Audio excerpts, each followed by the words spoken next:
There's a tendency among the press to attribute the creation of a game to a single person. That was a statement made by Warren Spector, creator of Thief and Deus Ex. I just did the thing he was talking about, didn't I?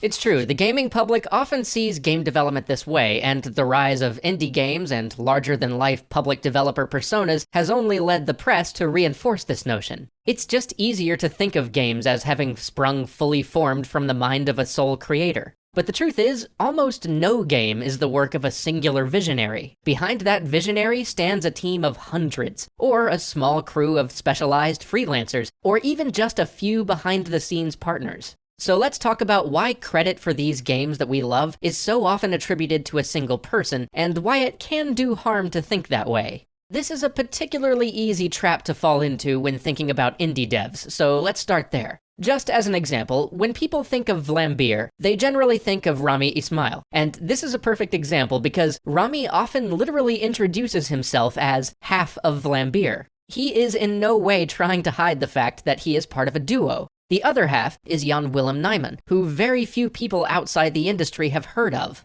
Now you might ask, why would only half of the team stand in the spotlight? Well, not everybody wants to be lead singer. Being the public face of a company is a lot of work. It takes time and energy, and just like other dev tasks like art, audio, level design, or programming, some people enjoy making public appearances and engaging with press more than others. Besides, it's often easiest for the press to have a single point of contact too, and it gives them an easier story to tell if it's about just one person. But even in cases where an indie studio's core team consists of only 1 or 2 developers, most commercially and critically successful indie games are actually developed with additional talented professionals hired on a per-project basis. So even those 1 or 2 person teams often have more help than you realize. And this misconception matters because newbie developers sometimes look at all of these famous indie games and mistakenly assume them to be the work of only 1 or 2 people, which can create extremely unrealistic expectations of what a 1 or 2 person team is capable of.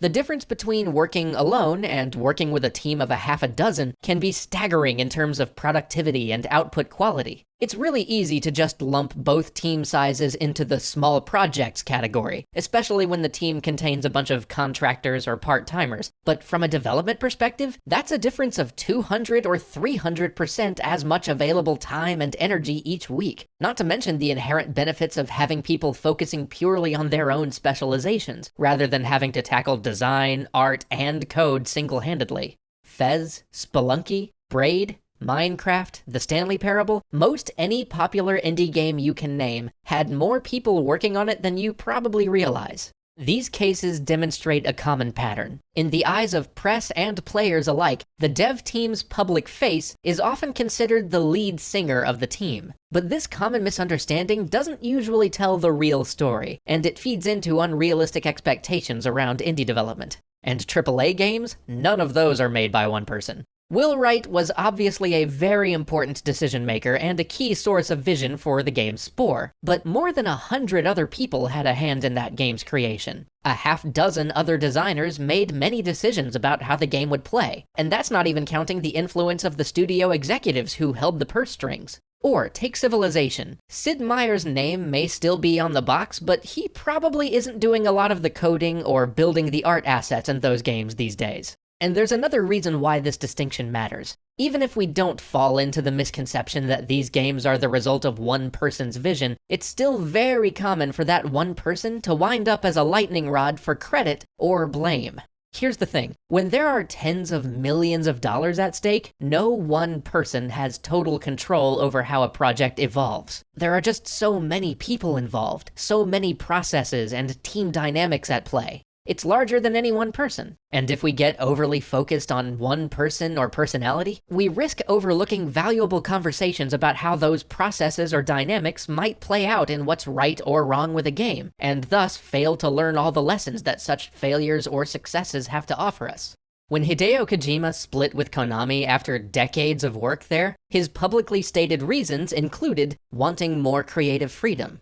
If even Hideo Kojima found himself lacking creative freedom, given everything that he has accomplished, then AAA development is clearly not as simple as one key person calling all the shots. Or Mighty Number 9, when that turned out to be a general disappointment, it was only natural for some to blame the game's writer and most publicly visible connection to classic Mega Man, Keiji Inafune. He even accepted full responsibility for the blame in an early Twitch live stream. But no one person is singularly responsible for a game that size. If you transplanted Inafune into a different team, even if he did everything the same, the game would turn out differently.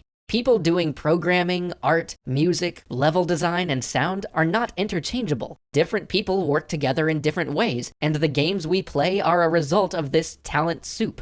So don't feel like you have to go it alone. Of course, there are a handful of great examples of games where one person really did do everything themselves. Art, programming, design, music, all of it. And if that's you, then awesome, do it. But one of the great things about games is that they can be a mixture of so many talents and voices. Part of what's wonderful about making games is how they can be an opportunity to work with a different mixture of amazing people. There is so much to learn from the people around you, and so many ideas which you as a lone developer may never have come up with. So despite how some of the press might read, remember that game development is almost always a collaborative art, and that learning how to share a vision with a team and to incorporate a team's ideas into that vision is part of what makes for a truly great leader, for a true visionary in this industry. See you next week.